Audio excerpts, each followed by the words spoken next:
വിദേശ രാജ്യങ്ങളിൽ നിന്ന് കഞ്ചാവും ലഹരി വസ്തുക്കളും വ്യാപകമായി കേരളത്തിലേക്ക് എത്തിക്കുന്നുണ്ട്.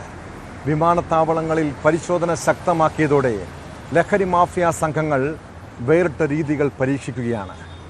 മലപ്പുറം സ്വദേശികളായ യുവാക്കൾ ഒമാനിൽ നിന്ന് MDMAയുമായി ആദ്യം എത്തിയത് മുംബൈയിലാണ്. അവിടെ നിന്ന് ട്രെയിൻ മാർഗം തിരൂരിലെത്തി. എന്നാൽ വലിയ റിസ്ക് എടുത്ത് കസ്റ്റംസിനെ വരെയും വെട്ടിച്ച് നാട്ടിലെത്തിയപ്പോൾ പോലീസ് പിന്നാലെ.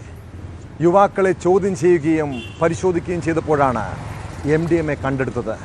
പ്രതികളിൽ നിന്ന് ലക്ഷങ്ങൾ വില മതിക്കുന്ന 141 ഗ്രാം MDMA തിരൂർ പോലീസ് പിടിച്ചെടുത്തു.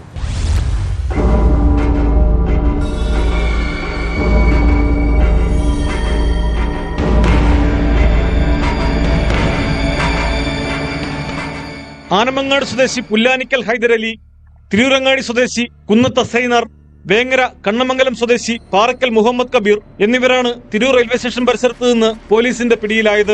മലപ്പുറം ജില്ലാ പോലീസ് മേധാവി R. വിശ്വനാഥിന് ലഭിച്ച രഹസ്യ വിവരത്തെ തുടർന്ന് തിരൂർ പോലീസും തിരൂർ പെരിന്തൽമണ്ണ ഡാൻസ് ഓഫ് അംഗങ്ങളും ചേർന്ന് നടത്തിയ പരിശോധനയിലാണ് ഇവർ പിടിയിലായത്. ഹൈദരലി ദിവസങ്ങൾക്ക് മുമ്പ് വിസിറ്റിംഗ് വിസയിൽ ഒമാനിൽ പോയതായിരുന്നു. 3 ദിവസം മുമ്പ് തിരികെ മുംബൈയിലെത്തി മറ്റു 2 പേരെയും കൂട്ടി അവിടെ നിന്നും ട്രെയിൻ മാർഗമാണ് തിരൂരിലെത്തിയത്. 141.58 ഗ്രാം MDMA ആണ് ഇവരിൽ നിന്ന് പിടിച്ചെടുത്തത്.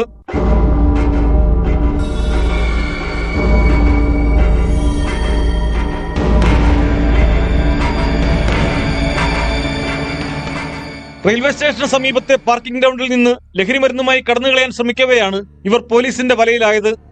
ഒമാനിൽ വെച്ച് പാകിസ്ഥാൻ സ്വദേശിയായ വിൽപ്പനക്കാരനിൽ നിന്നാണ് 360 റിയാൽ നൽകി ലഹരി മരുന്ന് വാങ്ങിയതെന്ന് പിടിയിലായ ഹൈദരലി പോലീസിനോട് പറഞ്ഞു.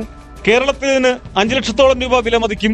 ഒമാനിൽ ലഭിക്കുന്ന MDMA വീര്യം കൂടിയതായതിനാൽ ആവശ്യക്കാരേറെയാണെന്ന് പോലീസ് പറയുന്നു.